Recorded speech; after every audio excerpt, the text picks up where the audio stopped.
안녕하세요. 북튜버 입문약방 호모큐라스를 위한 처방전입니다. 저는 말랑말랑한 채식주의자 견목. 저는 폐를 중심으로 자기 배려 중인 약사 둥글레. 코가 맹맹해서 불편한 공맹덕후 기린입니다. 저희가 오늘 다룰 책은 뭔가요? 네, 여기 두 권 이렇게 배치해 놨는데 제목은 숲속의 자본주의자고요. 저자는 이제 미국에 사시는 박혜윤 박사님입니다. 올해 다산북스에서 출판됐습니다. 저자가 서울대를 나온 일간지 기자이시고요. 또 교육심리학 박사학위를 받으신 다음에 이제 교수의 길을 포기하고 4인 가족이 한 달에 100만 원의 생활비로 생활하고 있다라고 해서 굉장히 화제가 좀 됐었죠.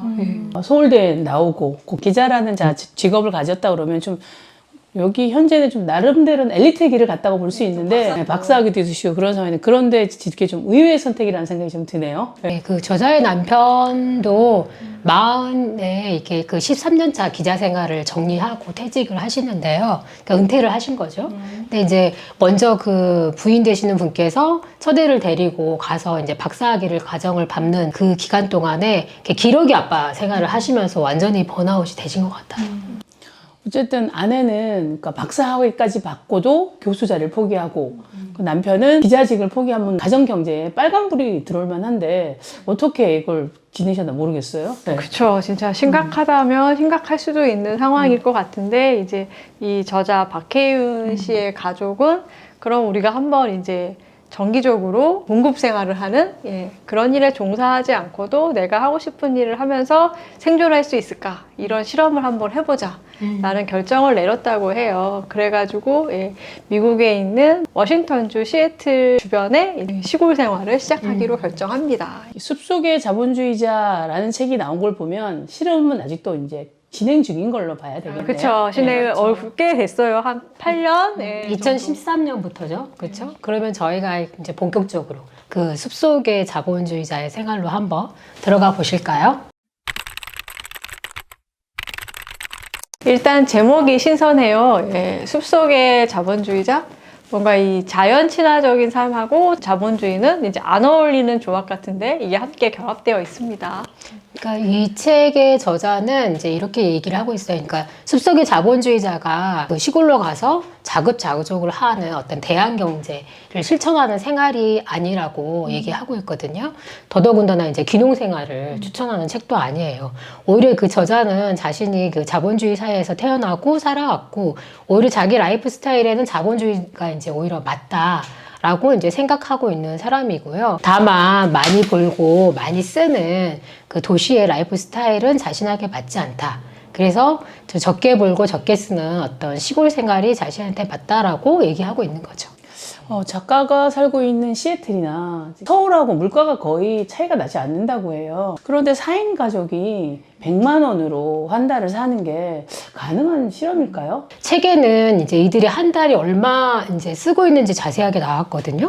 자, 한번 보면 통신비가 이제 10만 원, 기름값 15만 원, 차량 유지비가 10만 원, 식비가 40만 원. 여기까지 75만 원이거든요. 이제 이거 빼고는 전기세는 계절별로 차이가 나고 또 차량 수리비가 들거나 아이들의 레슨비가 들어가서 어림잡아서 평균 100만 원이 든다고 합니다. 그러면 이제 어떤 걸로 이들이 먹고 사나 생각을 해보면 이제 이 부인이 이제 집에서 통밀로 빵을 구워서 한 이틀 정도 팔아요. 그리고 이제 메일링 서비스로 원고 수입비가 들어오고요. 남편도 기자 출신답게 이제 번역일이나 기고 활동을 하고 있다고 합니다.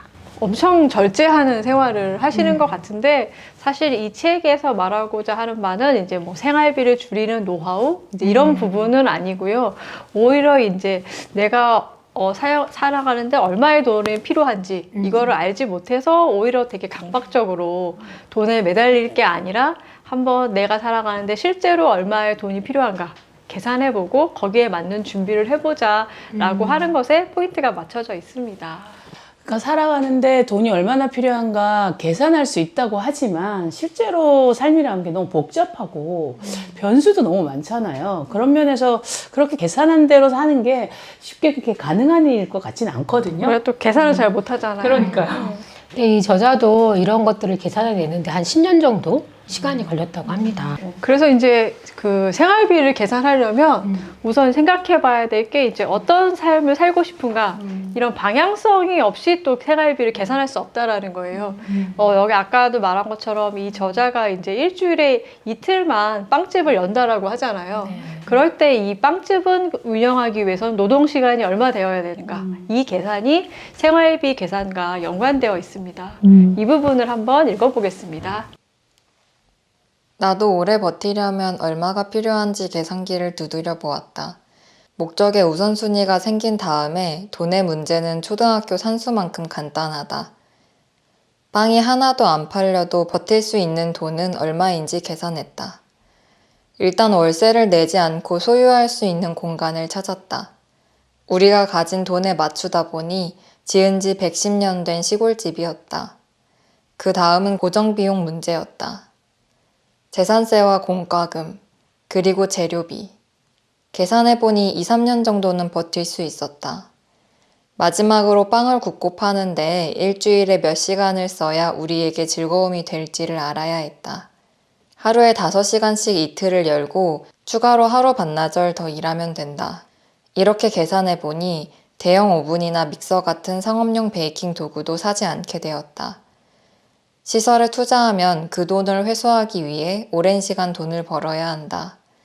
더 중요한 것은 내 손으로 반죽을 만지는 즐거움과 작은 오븐에서 한 번에 구워지는 4개의 빵을 하나씩 관찰하는 재미에 있었다.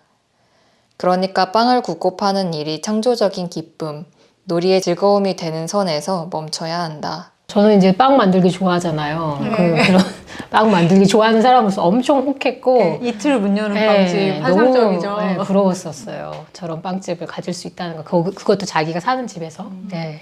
근데 이게 저자는 책에서 이렇게 그러니까 자본주의 체제 안에서 돈의 영향력이 사람들에게 어떻게 이제 드러나나 이런 것에 대해서 충분히 숙지하고 있다고 해요. 그런 면에 있어서 이제 자신이 빵을 만들어서 그 빵을 사가는 사람들이 돈을 내고 사간다는 사가면서 느끼는 뭐 기쁨 같은 것들도 다 표현을 하고 있는데요. 그럼에도 자본주의 체제에서 돈을 벌기 위해서 자기의 영혼마저 갈아넣는 그렇게까지 하면서 돈에 집착하는 혹은 돈을 벌어야 된다고 생각하는 사고 방식에 대해서 질문하게 하고 있는 것이죠. 그래서 저자 가족은 이제 자신이 하고 싶은 일을 하되 자기가 감당할 수 있는 선에서 할 수 있는 적정선이 어디냐 이것을 찾기 위해서 노력을 하고요. 이런 것이 없을 때야말로 정말 그냥 돈을 버는 일에 매달리게 되는 것이 아닌가 얘기하고 있습니다. 사실 수입이 적으면 좀 자괴감도 들고 이제 자기 비하도 막 하게 되잖아요. 근데 이제 저자가 말하는 거는 그런 자기 비하나 자괴감의 어떤 공포에서 벗어나면 이제 오히려 그 돈 안 들이고 즐길 수 있는 우리가 혜택을 받을 수 있는 공공의 어떤 혜택이 되게 많다라고 얘기하고 있거든요. 네. 공공의 혜택이 아니더라도 여기 이제 나오는 시애틀 주변에 야생에서 얻을 수 있는 뭐 블랙베리, 채집할 수 있는 것들도 있고 또 중고 물품을 또 교환해서 쓸 수도 있고 아니면 또 여가 생활을 위해서는 뭐 공원이라든지 산책로라든지 이런 것들이 조성되어 있다. 꼭 내 돈을 지불하고 뭐를 사용하는 방식만 있는 것은 아니다라는 강조를 많이 하고 있습니다. 네. 뭐 그 외에도 저자는 스마트폰을 안 쓰고 인터넷도 없다고 하잖아요. 집에 설치가 되어 있지 않으니까. 투지폰 2대로 이 4인 가족이 같이 같이 쓴다고 사용한다고 하죠. 그래서 일단 인터넷이 되는 공공 도서관이 열려 있는 시간, 그 시간을 이용해서 인터넷이 꼭 필요할 때 가서 뭘 쓴다든가 아니면 인터넷은 필요한데 공공 도서관 문을 닫았다. 이럴 경우에는 근처에 있는 맥도날드에 들어가서 커피 한 잔을 시켜놓고 그 시간에 이제 인터넷을 활용한다든가 이런 방식으로 자신의 삶들을 구성하는 이야기를 하고 있죠. 그래서 오늘 같은데 진짜 뭐 SNS에 우리가 24시간 연결되어 있고 그렇게 연결되어 있지 않으면 일을 할 수 있을까? 오늘도 우리 뭐 땡땡톡 엄청 많이 했잖아요. 근데 과연 공공도서관에서 한두 시간 인터넷 서비스 이용해서 일을 할 수 있을까? 이런 게 이제 의심이 좀 들기도 하고 한편으로는 어떻게 보면 이제 외부로부터 방해받지 않고 내 시간을 쓸 수 있다는 점에서는 굉장히 좀 자유롭겠다. 이런 부러움도 드는 것 같아요. 근데 이제 이런 인터넷과 SNS가 안 되면 되게 답답할 것 같지만 제가 예전에 어떤 그 프로그램에 이제 한 6일 정도 들어갔을 때 그 핸드폰을 반납하고 있어 봤는데 의외로 또 좋아요. 생각할 시간도 많고 근데 참 어려운 것 같습니다. 인터넷으로부터 방해받지 않는 삶이라는 그 문구 자체가 저한테는 엄청 공감이 되는 그런 생활이기도 했습니다. 네. 뭐 이렇게 다 좋으면 우리 한번 인터넷하고 SNS 한번 끊어볼까요? 여기 볼까요? 라고 얘기하고 싶지만 그게 쉽지는 않을 것 같고 조금 줄여보면 어떨까. 근데 이게 코로나 시대가 되면서 왜 가끔 이렇게 그 휴대폰에서 얼마나 많이 동영상을 시청했나 그 시간이 나오면은 점점 늘어나고 있다는 생각은 들어서 조금 줄여야겠다라는 생각도 좀 드는 것 같아요. 최근에 그 뉴스 기사 잠깐 보니까 50대들한테 유튜브 쓰는 시간이 정말 많이 늘어났대요. 실제로 이번에 이 코로나 시를 거치면서 그 청년들이 많이 쓸 것 같, 젊은 세대들도 많이 쓸 것 같지만, 그리고 동시에 50대들한테도 이 쓰는 시간이 엄청 늘어났다고 그러더라고. 와, 좀 되게 놀랍더라고, 그런 기사. 그래서 더더군다나 이분들의 얘기가 좀 귀담아 들어야 하지 않을까? 그런 생각도 드네요. 저자의 집에 놀러 온 사람들이 이 집에 없는 세 가지 때문에 놀란다고 하는데요. 인터넷과 술과 커피예요. 그러니까 인터넷에 대해서는 앞에 잠깐 얘기를 나누었는데, 이렇게 저자들이 이 세 가지를 하지 않는 이유로 이제 이 술이나 커피나 이제 인터넷에 들어가는 기출 비용을 줄여보겠다라는 의도가 일단 가장 크긴 한데요. 그 외에도 이 현대인들이 이 세 가지에 엄청 중독되어 있잖아요. 이 중독의 현상을 어떻게 볼 것인가라는 어떤 사회의 측면에서도 이런 걸 없애보는 게 많이 도움이 됐다. 이런 글들이 되게 인상적이었습니다. 저도 진짜 인터넷, 커피, 술 세 가지 중독이 모두 있는 사람으로서 굉장히 인상적으로 읽었습니다. 책을 읽다 보면 이 그 저자 부부들이 전형적인 도시인이라는 걸 알 수가 있거든요.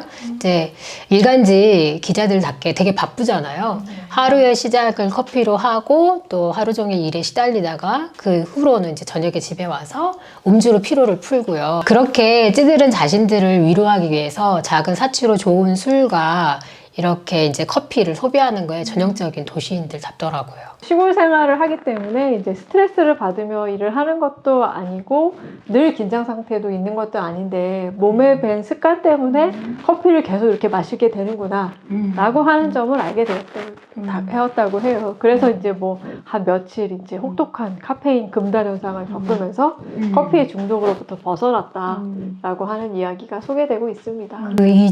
이 부부들처럼 제 지인 부부가 저기 강원도 시골에 들어가서 살거든요. 근데 거기에도 커피를 아직 못 끊었대요.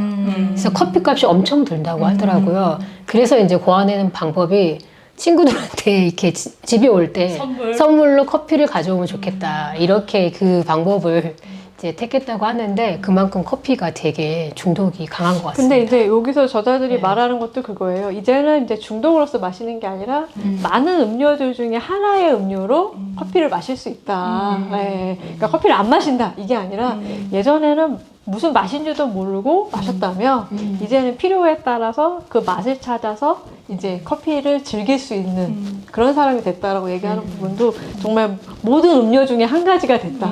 우리한테 그렇지가 않잖아요. 지금 아직 커피가. 그렇지가 않죠. 예. 네. 꼭 있어야 되는 뭐 이런 것에서 벗어났다는 얘기를 이제 하고 있습니다. 그러니까 그 재밌는 내용 중에 또 하나는 결국 마지막까지 가장 끊기 어려웠던 게 술이라고 하잖아요. 근데 그 이유가 더 재밌어요. 공감이 안 갔어요. 그 이유가 더 재밌는 게 실제로 그 현지에서 와인들이 되게 싸대요. 그러니까 예를 들자면 호주 와인 같은 경우는 5,000원이면 정말 5,000원 정도면 마실만한 와인을 살 수 있다고 하니까 그 편리하게 그렇게 싸게 마시는 그 맛 때문에 되게 가장 오래까지 좀 힘들었다는 뭐 그런 얘기가 있는데요. 그 부분을 한번 읽어보겠습니다. 그러다가 어느 날부턴가 술을 사오는 일이 점점 귀찮아지고 술을 따르는 일조차 서로에게 미루는 일이 잦아지면서 술이 생활에서 말라버렸다. 영문을 모를 노릇이었다. 그전에는 혹시라도 술이 떨어지면 아무리 깊은 밤에도 24시간 영업하는 가게를 찾아 헤맬 정도였으니까. 그때 알았다. 밤이 되어도 우리는 이제 널브러질 필요가 없었다. 물론 필요는 이미 예전부터 없어졌는데 행동과 마음의 습관이 그대로 남아 있었다. 아침에 일어나서 성실하게 최선을 다해서 하루를 살아야 한다는 부담이 온전히 사라졌다. 그냥 하루 종일 당당하게 최선을 다하지도 않고 열심히 살지도 않는 낮 시간을 보낸다. 밤이 되어 널브러지는 게 아니라 그냥 하루 종일 매일 널브러져 사는 것이다. 오늘 뭐 할까? 같은 생각도 안 한다. 예전에는 놀 때도 늘 무엇을 할지 고민했다. 열심히 놀아야 할 것만 같아서. 이 부분을 읽을 때 좀 슬펐어요. 아, 우리가 지금 저렇게 살고 있구나. 이제 커피 마시면서 이제 긴장해서 살고, 이제 술로 풀고, 그렇기 위해서 좀 널브러지는 시간이 필요하고, 예. 그래, 그렇게 살아야지만 나 잘 살고 있어. 이런 확신이 드는 이런 이상한 공식 속에 우리가 살고 있는 게 아닌가 생각했습니다. 야식도 좋아하고 그 혼술도 좋아하는 1인으로서 되게 저도 이 부분 읽으면서 좀 뜨끔하기도 하고요. 아주 우리한테 책찍질 같은 책이었습니다. 제가 처해 있는 어떤 제가 하는 이 행위에 대한 생각해 볼 거리를 주는 그런 책이었습니다. 그러니까 커피로 각성하고 술로 이제 이런 음주로 풀어야만 하는 이제 왜 우리 이렇게 살아야 하는가 근본적인 질문이 또 이 책을 읽다 보면은 들더라고요. 그러니까 이제 이렇게 살지 않기 위해서는 이제 뭔가 포기해야 될 것들이 있을 텐데, 예, 이게 자연스럽게 다음 주제로 이어지는 것 같습니다. 그 저자가 자기가 제일 잘하는 게 포기라고 얘기했거든요. 사실 뭐 이분 그동안에 살아있던 게 뭐 그런 학력이라든지 이런 거를 배경으로 포기한 거 보면은 우리가 진짜 못 놓는 거 많아요. 그 교수라는 직책도 포기했죠. 서울에 있는 또 이제 큰 30평대 아파트도 포기하고 또 유기농 농장도 해보려고 했다가 포기하고 그래서 이 아주 저자의 인생은 포기로 점철되어 있다. 이렇게 말할 수도 있는데요. 이제 인생의 고비마다 저자는 아주 기꺼이 잘 포기했다라고 얘기하고 있거든요. 그 점도 정말 신기한데 포기하는 일이 이렇게 유쾌한 일일 수가 있을까? 저는 이 책을 읽으면서 생각했어요. 스펙이 화려한 만큼 포기도 화려하네요. 근데 한 인터뷰에서 이제 저자가 자신의 글 중에 가장 마음에 들거나 이제 애착이 가는 글이 이 포기와 관련된 글이라고 하더라고요. 그러면서 이제 우리가 뭐 그걸 좀 알 때가 있다는 거죠. 조금만 열심히 하면 돈이 벌릴 것 같은데, 아, 이렇게 하면 이제 직업적으로 성공할 수 있겠어. 이렇게 느껴지는 순간이 있는데, 이때마다 이 사람은 그 선택의 기로에서 포기를 해왔다라는 거예요. 왜 그러냐면, 그렇게 성공하기 위해서 치러야 될 대가가 있다라는 것을 알았다라는 거죠. 예. 그래서 뭐 우리가 성공하려면 어떻게 해야 돼? 뭐 일상도 포기해야 되고, 막 집념을 불태워야 되고, 나의 고집이나 나의 취향 같은 거 내려놔야 되고, 자기는 이제 그러고 싶지 않았다라는 얘기를 하고 있더라고요. 그랬는데 어땠냐면, 그렇게 잘 포기를 했다고 생각을 했지만, 그 마음이 그렇게 후련하지는 않았대요. 뭔가 좀 이렇게 자책의 감정이라든지, 후회의 감정이 밀려오는 순간들이 있었을 것 같아요. 그래서 이제 그 정말 글쓰기를 위해서 그 컴퓨터 폴더에 포기해도 괜찮은 법? 예, 이런 폴더를 만들어 놓고 거기다 이제 글을 썼다고 하더라고요. 그래서 그런 글로써 자신을 한번 위로해보고 싶었다라고 얘기하고 있습니다. 그와 관련된 부분 한번 읽어볼까요? 네. 나 역시 꿈을 위해 끈질기게 노력하는 사람들이 보여주는 불굴의 의지에 감동한다. 사회의 활력과 발전의 원동력이 되는 사람들이다. 그러나 그렇다고 해도 나는 그들이 될 수 없었다. 어린 시절 끊임없이 세뇌당한 것과 달리 지금 내 인생이 존경할 만한 것이 아니라는 사실이 나를 나고자로 만들지도 않았다. 이 안에도 살만한 가치가 있고 재미가 있었다. 내가 의지력 없는 나를 미워하면서 시간을 쓰지 않고 내 인생을 나름대로 재미있게 꾸릴 수 있었던 것은 어줍잖은 미련을 갖는 대신 완전히 포기했고 그 포기가 불러온 깨달음이 있었기 때문이었다. 포기한 자리에는 무언가가 반드시 채워진다. 전에는 아무것도 아니었던 것들이 새로운 가치가 되어서 나타난다. 저자가 이 책을 통해서 우리에게 그 포기와 관련해서 우리에게 주는 위로는 포기를 하면 모든 것이 끝난 것 같지만 실제로 포기 이후에 그 비워진 곳에 다른 가능성으로 채워진다는 거죠. 우리가 뭘 이제 하나를 포기하겠다 라고 하는 순간 모든 게 마치 끝난 것처럼 느껴지는 두려움 때문에 끝까지 그걸 움켜쥐려고 엄청 애를 쓰잖아요. 이 포기를 해본 저자 입장에서는 그 이후에 다른 것으로 채워지는 그 포기했던 것, 못지않게 자기 삶의 어떤 새로운 어떤 가능성과 함께 지내게 됐다는 얘기를 했던 부분이 되게 기억에 남습니다. 우리한테 좀 위로가 되죠. 네, 네. 포기한다고 끝은 아니야 라고 얘기를 해주니까요. 예. 근데 뭐 우리가 여기서 뭐 미국까지 가서 박사학위까지 받은 사람인데 교수를 포기하는 거 되게 어렵겠구나라고 생각하는데 사실 교수를 포기했기 때문에 이 시골에서 자기가 만들 수 있는 이런 빵을 팔면서 만들고 팔면서 이제 생활할 수 있는 그런 기반이 또 생긴 거죠. 근데 이제 교수라고 해서 우리가 뭐 자기 맘대로 살 수 있는 건 아니잖아요. 멋진 직업이다라는 네. 식상이 있죠. 되게 이제 뭐 공부만 해도 음. 직업이야. 근데 막 자기가 원하는 공부만 하고 연구만 할 것 같은데 사실 그렇지도 않다고 해요. 또 시대가 있고 트렌드가 있으니까 거기에서 요구하는 어떤 연구나 공부가 있기 때문에 자기 멋대로 연구할 수 있는 일은 아니라고 하더라고. 그런 점에서 교수도 다른 직업하고는 거의 똑같죠. 자기가 하고 싶은 일만 할 수 없다는 면에서는요. 네. 뭔가, 예. 저는 근데 앞에 그 인용 부분에서 이제 미련이라는 단어에 굉장히 좀 꽂히고, 아, 내가 정말 미련을 떨면서 이렇게 안달복달하고 살았던 걸 아닐까라고 하는 좀 의심이 예, 들었어요. 예.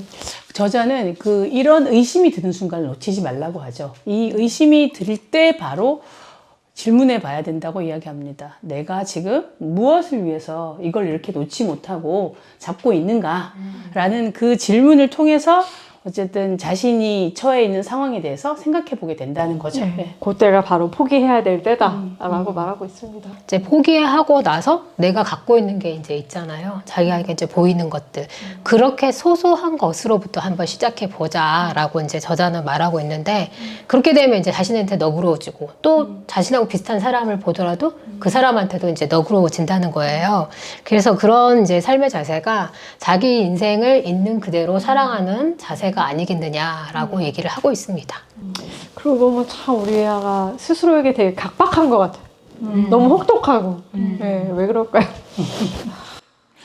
그렇게 이제 그런 과정에서 자기가 왜 이러고 있는지, 나는 누구인지, 그리고 행복이 무엇인지 이런 질문을 해보는데 그 질문에 대해서 뭔가 딱히 떠오르는 게 없다 보면 어떤 모두 돈을 벌므로써 그런 질문들을 다 덮어버리는 방식으로 생각을 하게 되고 그런 게 결과적으로는 자기가 뭘 하고 있는지도 모르면서 계속 돈의 영향력에만 쫓아가는 방식으로 살게 된다고 경고하고 있는 것 같습니다. 책에도 이제 나오는데 그 아이를 낳고 나서 아주 큰 돈을 들여서 이제 대출을 받아가지고 이제 아까 나왔던 대로 30대 아파트를 샀잖아요, 저자가.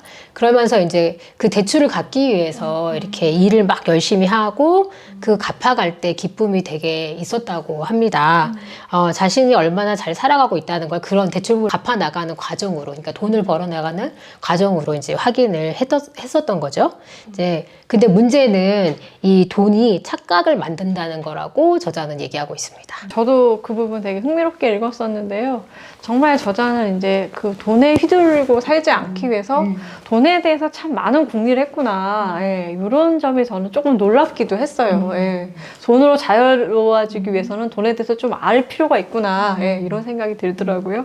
그러니까 이 돈에 대한 확실함? 그 확실함이 모든 문제를 해결할 수 있다라는 착각에 들어가기 시작하고 그렇게 되면 어느 순간이 넘어서면 나도 돈으로 대체 가능한 인간이다 라는 생각까지 가게 되면서 점점 자신 본연의 색깔은 잃어가게 된다 이렇게 이제 저자는 이야기하고 있습니다. 예, 그 부분 읽으면서 좀 정신이 좀 번쩍 나고 우리가 다 나에 대해서 말할 때 몸값이 말해준다 이렇게 말하는 게 그 부분인 것 같아요. 그래서 참 정신이 번쩍 나는 내용 아닐까 생각했습니다. 이제 그럴 때는 이제 내가 돈을 많이 벌게 되면, 그러니까 그 임금이 많으면 내가 능력 있다라고 생각하고 혼자서 돈으로 다 세상의 모든 문제를 해결할 것 같다라고 생각하지만 사실은 그렇지 않다는 게 이제 저자의 얘기죠. 그걸 이제 놓고 보면은 사실 다른 사람의 어떤 배려나 도움이나 이런 것들로 우리가 세상을 살아가고 있다는 거를 이제 우리가 알아야 된다는 거고 실제로 우리가 그러고 있고요. 네. 전에 만났던 지인이 저한테 한 얘기 중에 하나가 그거였어요. 돈 가는 곳에 마음 간다 라고 말하는데 그게 너무 당당하게 말을 하는 제가 거기에 대해서 뭔가 반박할 논리가 안 떠오르는 거예요. 아마 이 책을 읽었었더라면 그렇지 않다라는 얘기를 할 수 있을지 모르는데 그때 되게 사실 저한테 개인적으로 되게 씁쓸했어요. 그러면 이 저자가 이렇게 우리가 도움과 타자들의 도움과 배려로 이제 살아가고 있음을 이제 말하는 부분을 한번 읽어보겠습니다. 자본주의에서 돈은 내 돈이니까 청구서를 모두 지불하고 나면 내 의무를 다했다는 착각을 하게 만든다. 그러나 내게 돈이 있고 그 돈의 위력이 아무리 크다 한들 정작 나 자신은 초라하고 불완전하다. 우리는 모두 누군가의 도움을 받아야 하고 살아있는 것만으로 폐를 끼치며 살아간다. 내 돈 주고 산 플라스틱 용기들은 실상 모든 비용을 내가 다 치른 것이 아니다. 쓰레기 봉투를 샀다고 쓰레기에 대한 진짜 비용을 다 지불하지 않았단 말이다. 인간관계에서도 마찬가지다. 열심히 돈을 벌어서 가족이나 친구에게 넉넉한 물질적 풍요를 제공한다고 해서 관계에서 내 역할을 다한 게 아니라는 건 명백하다. 우리는 그 사실을 쉽게 잊는다. 이렇게 내 돈으로 문제를 다 해결했다는 착각과 그 만족감은 나 자신을 소외시킨다. 돈으로 모든 걸 해결하겠어. 예, 이렇게 결정을 내릴 때 좀 고독한 것 같아요. 그리고 이제 돈으로 해결하기 위해서 자신을 또 돈으로 또 몰아붙여야 되고요. 예, 그래서 이러기보다는 자신의 좀 불완전함을 좀 인정하자. 예, 그리고 약간의 용기를 내서 누군가에게 도움을 요청해보자. 그렇다면 나에게 조금 너그러워질 수 있고 또 동시에 이제 누군가 나에게 그런 도움을 요청해 올 때 나도 조금은 관대하게 그 사람을 받아줄 수 있는 게 아닐까. 예. 이런 얘기를 듣고 있으면 정말 너무 좋다. 너무 따뜻한 세상이다라는 생각이 드는데 어떻게 보면 조금 비현실적이지 않을까. 너무 꿈 같은 얘기다. 이런 생각도 들어요.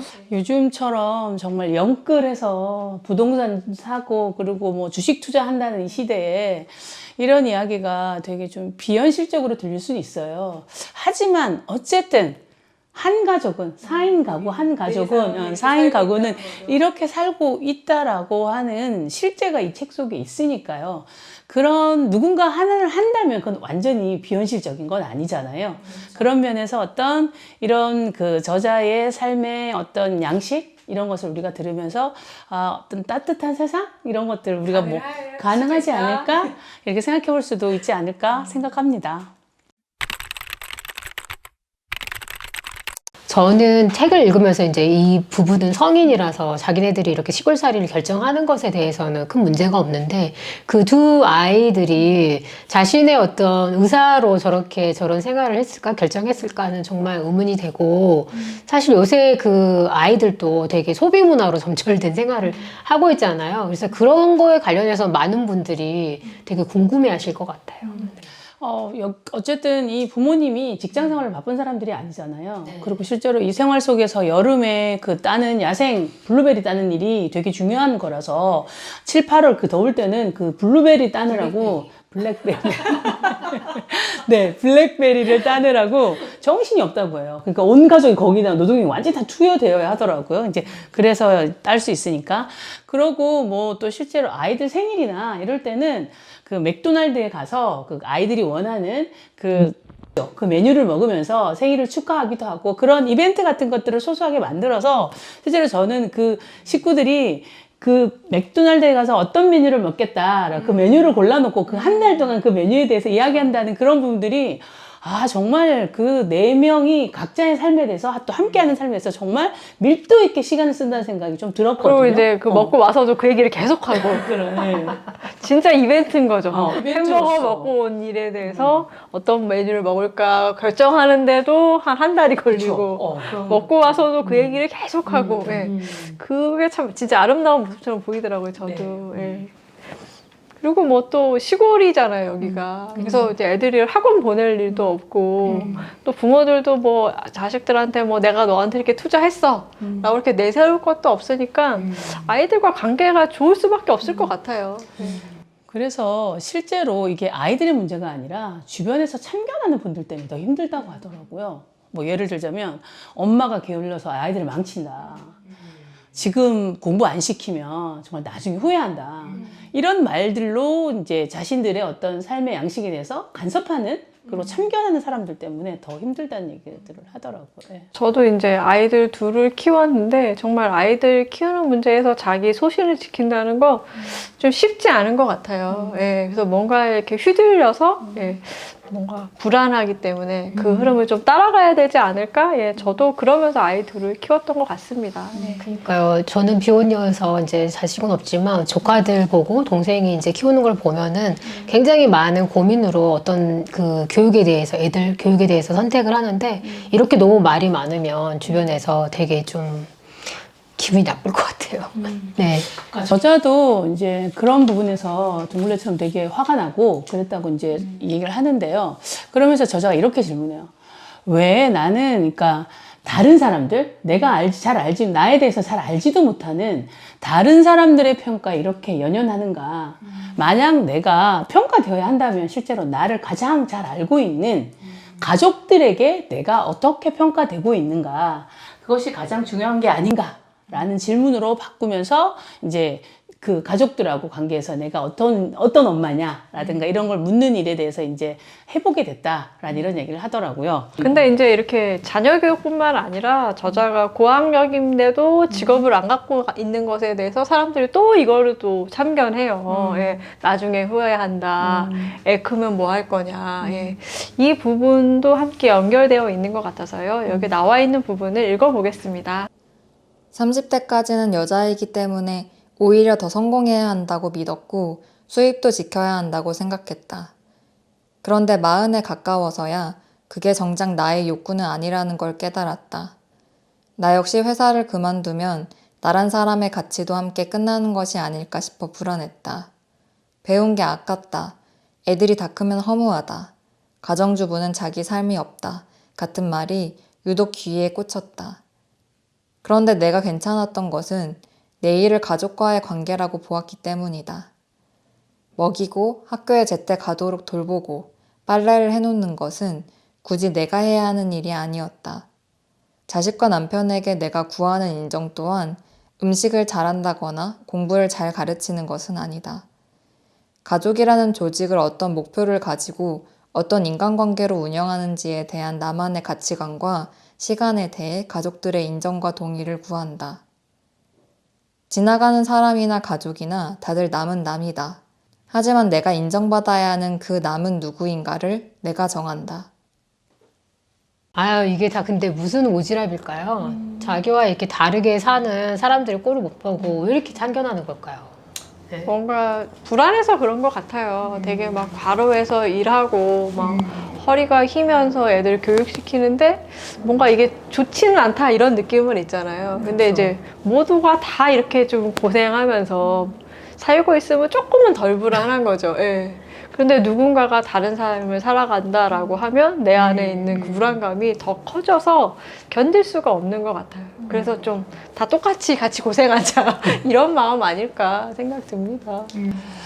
저는 이번에 이 책을 읽으면서 이제 저자가 이런 세상의 평판에 휘둘리지 않기 위해서도 자신이 어떤 책 읽기를 통해서 생각을 탄탄하게 만들어가는 그런 행동들이 되게 존경스럽다는 생각도 좀 들었고요.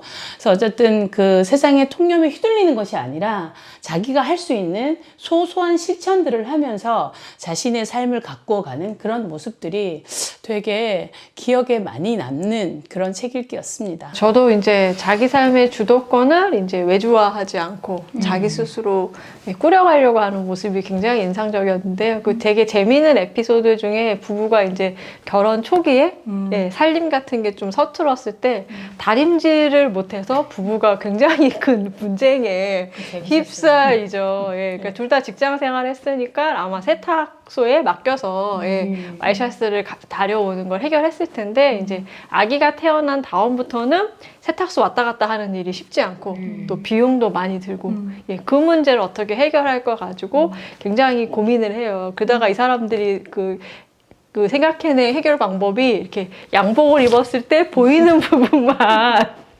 굳이 이걸 다 다리느라고 힘들 필요 없지 않냐. 우리 저기 다림질 솜씨도 없는데. 그래서 이 보이는 부분만 다려서 이게 저는 좀 엉성할지는 모르지만 그래도 자기의 재량껏 이 문제를 스스로 해결하려고 하는 시도 같아서 되게 보기 좋았고 아마 지금 직장 다니는 많은 분들이 사실은 다림질 못하지 않을까 예, 세탁소에서 이걸 해결하지 않을까 이런 생각 듭니다. 예. 뭐 그나마라도 하는 부분에 다림질도 계속 하다 보면 좀 늘어나잖아요.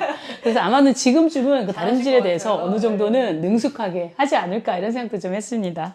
숲속의 자본주의자에서 이제 말하는 이런 라이프 스타일은 좀 이렇게 해볼 수는 있지 않을까라는 생각이 드는 이유가 사실 조화로운 삶이라는 책이 있거든요. 되게 유명한 책 헬렌 리얼인가 스콘 리얼링이 이제 쓴 책인데 저도 이제 젊었을 때 그 책을 읽고 아 정말 너무 멋있다 저렇게 나도 해보고 싶다 그런 생각을 하고 막 조금 따라하다가 사실 뭘 따라했냐면 거기는 생식을 하시거든요. 그래서 곡물을 이렇게 물에 불려서 생식을 하시더라고요.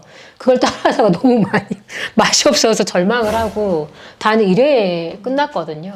그러니까 이제 이런 거는 정말 너무 정말 좋은 삶이고 존경하지만 따라하기가 너무 힘들고 절망감이 오잖아요. 감히 시도해보겠다는 생각조차 못했어요. 난 안 되겠구나. 저는 근데 한번 시도해보고 절망감을 느꼈는데 사실 숲속의 자본주의자는 좀 더 엉성하고 유연한 태도가 있어서 저희가 해볼 수 있는 어떤 그런 라이프 스타일이 아닐까라는 생각이 좀 듭니다. 네. 그리고 굳이 시골이냐 도시냐 이 문제도 아닌 것 같아요. 사실 이제 이 숲속의 자본주의자에서 말하는 그 주제의식이 있다면 내 삶의 주도권을 정말 내가 가지고 있는가? 그러기 위해서 나는 어떤 일을 하고 있는가? 여기에 대해서 질문을 던져보자 인 것 같습니다. 저는 그 배수진을 치지 않는다라는 말이 기억에 남는데요. 그러니까 배수진을 친다는 것은 어쨌든 이제 사생 결단을 하고 앞에서 더 이상 이제 물러날 데가 없으니까 임전무태 정신. 어울리시네요. 공공도 그렇고 임전무태 배수진.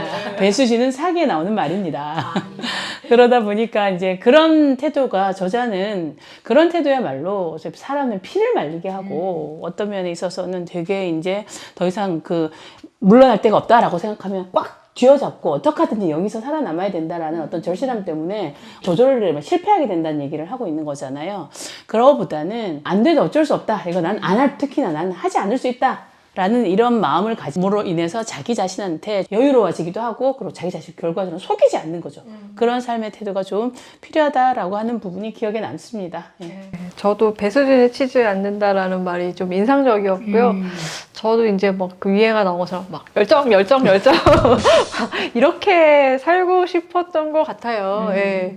근데 그러느라고 오히려 조금 나를 돌아보는 예, 이런 성찰의 시간을 안 갖는 어떻게 보면 그것도 또 불성실함이 아닐까 이런 좀 예, 이런 후회도 조금 드는 것 같아요. 그래서 되도록이면 좀 일상의 긴장으로부터 조금은 느슨해질 필요가 있겠다 예, 생각했습니다.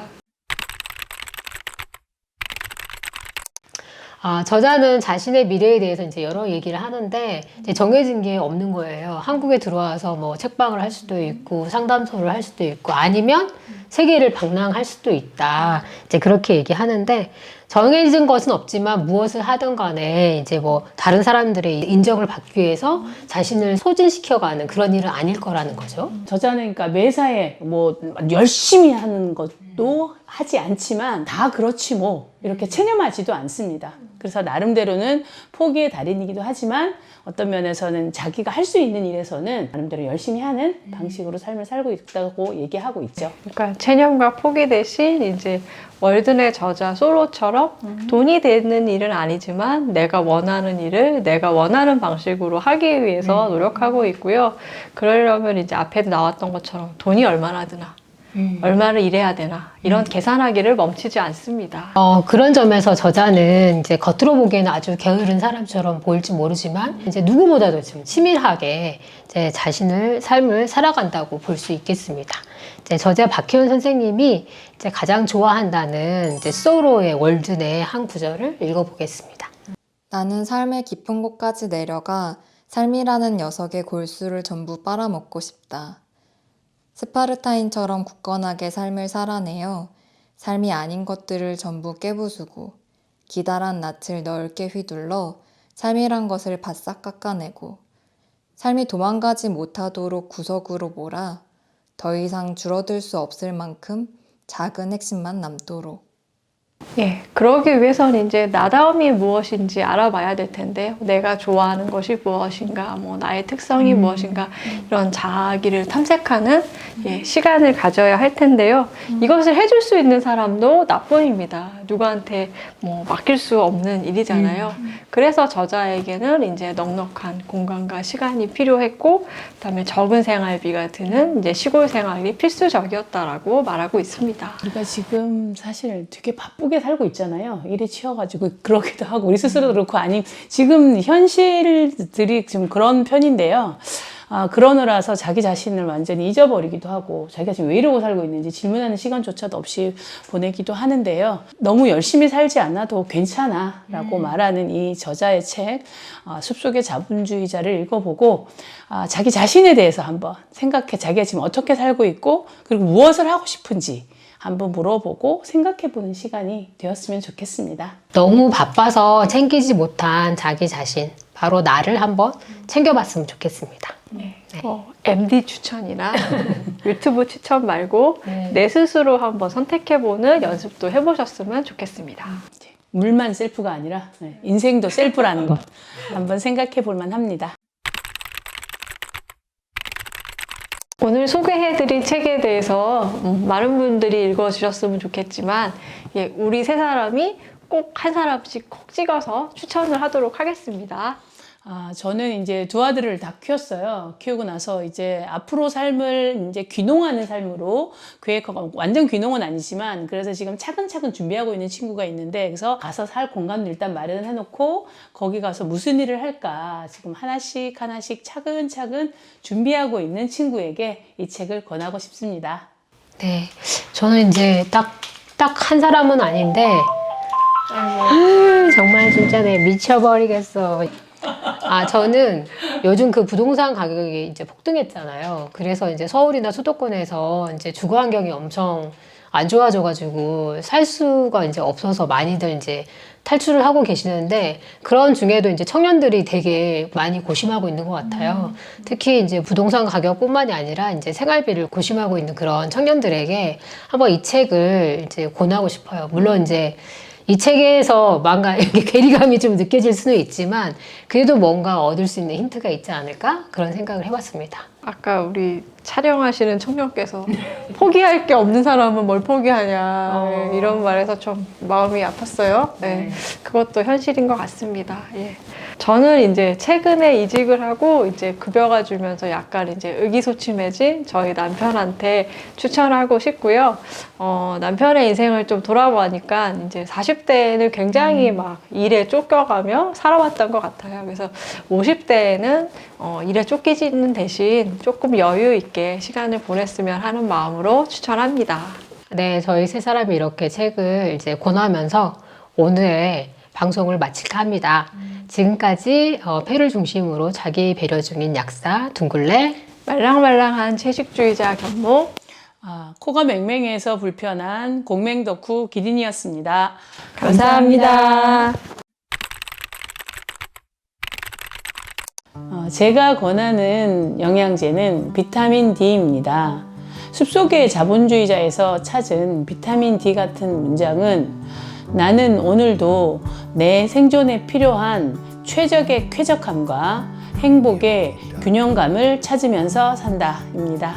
제가 추천하는 영양제는 면역력을 키워주는 쌍화탕입니다. 숲속의 자본주의자에서 발견한 쌍화탕 같은 문장은 포기해도 괜찮아, 포기한 자리에는 반드시 무언가가 채워진다 입니다. 제가 추천하는 영양제는 장 건강에 좋은 유산균입니다. 숲속의 자본주의자에서 찾은 유산균 같은 문장은 많은 돈은 우리를 착각하게 한다. 내 현실의 부족함을 잊게 하고 돈의 힘을 나의 힘으로 착각하게 한다. 모든 일을 그렇게 해결할 수 있도록 믿게 한다. 그러나 그 틈으로 나의 존재는 빠져나간다 입니다. 돈 말고 나 자신을 한번 생각해 봅시다.